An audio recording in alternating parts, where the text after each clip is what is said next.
Hello, everyone. Happy Monday. I hope everyone's having a great start to the week. So, I was thinking about Morbius today, that movie that's coming out sometime this year. I really can't tell you when.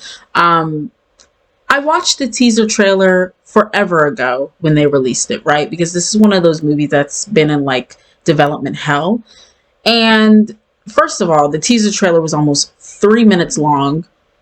I don't know what teaser trailer needs to be 3 minutes long. Why can't you get me hype about your movie in under a minute?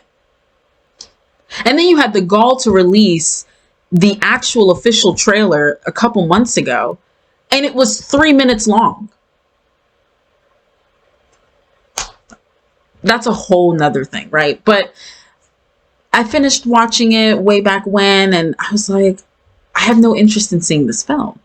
And my opinion has not changed to this day. No, not probably, I will not be watching this movie. I will not do a review on it for the same reasons I didn't watch the Venom movies, and I will never watch those movies. And I will 90%, yeah, 90% chance I will not watch the spinoffs that Cerny's trying to churn out to us, right? Which is the Madam Web one and the Craven the Hunter one. I have no interest in watching any of these movies from the Sonyverse or whatever because there's no Spider-Man connection. How are you making films on these villains or anti-heroes and there's no Spider-Man connection? You made a Venom movie without Spider-Man. To me, that's literally insane.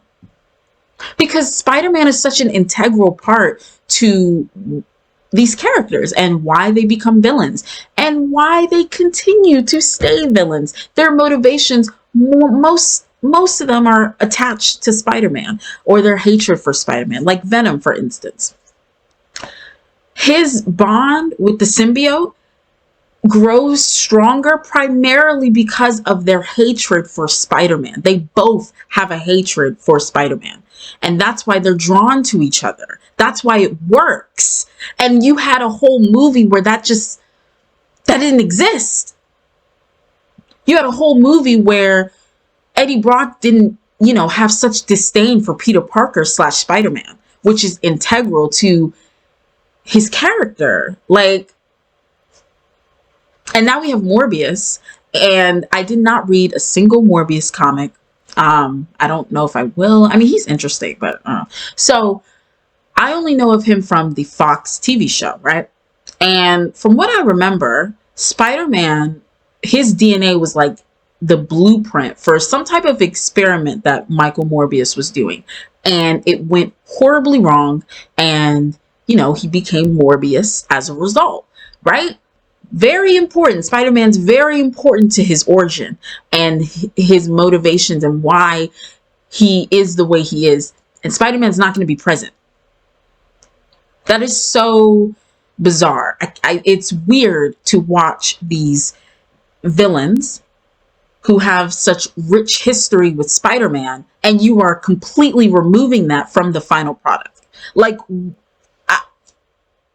And another thing I forgot to mention really quickly, it's also really bizarre to watch these movies on these characters who have been canonically villainous or anti-hero-ish. Like Morbius, I would consider an anti-hero. Craven, I would consider a straight-up villain. Venom, straight-up villain. I mean, there's been some iterations in which he's kind of an anti-hero, but for the most part, straight-up villain. You present them to us and you make them heroes essentially because you don't have Spider-Man to bounce off of to actually make them an antagonist because that's what they are. So you just make them heroes pretty much, and it's so weird. I hate that. I hate when they turn villains into heroes, basically. No, just let them be evil. Please, please, please. Let him wreak havoc and cause destruction. What is wrong with that? But this is what happens when, like I said, you don't have your primary hero to bounce off of. So it's weird. I'm basically watching these villains turn into heroes, and I don't want to watch that. and I never will. So yeah. Anyways, back to the video. Some of them could work. Like I mean, maybe Craven could work, right? Maybe Madam Web, but nah. Maybe I'm just being stubborn, but I don't want to watch these movies, and Spider-Man is not a part of it at all.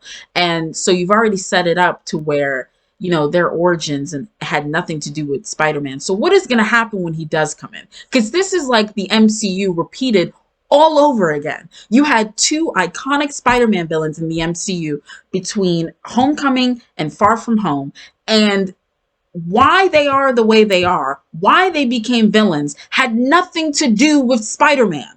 It had everything to do with Tony Stark. So when Spider-Man does come in, you don't understand why there's even animosity, because the person they're angry at is dead. So it's just really weird. And then the actual like promotion for Morbius is really strange as well. They're trying to like promote it like it's a multiverse type of thing when you know damn well that it's not. Why are you lying to us? Why are you playing in our face? I think they actually put that in one of the trailers. What? You know damn well this movie has nothing to do with the multiverse. But I I don't even know. I don't even know what verse, sorry, this movie wants to be in, because you had Vulture had of a cameo, but then it's like, isn't he a part of the MCU or is he not? Why is he having a cameo in this movie?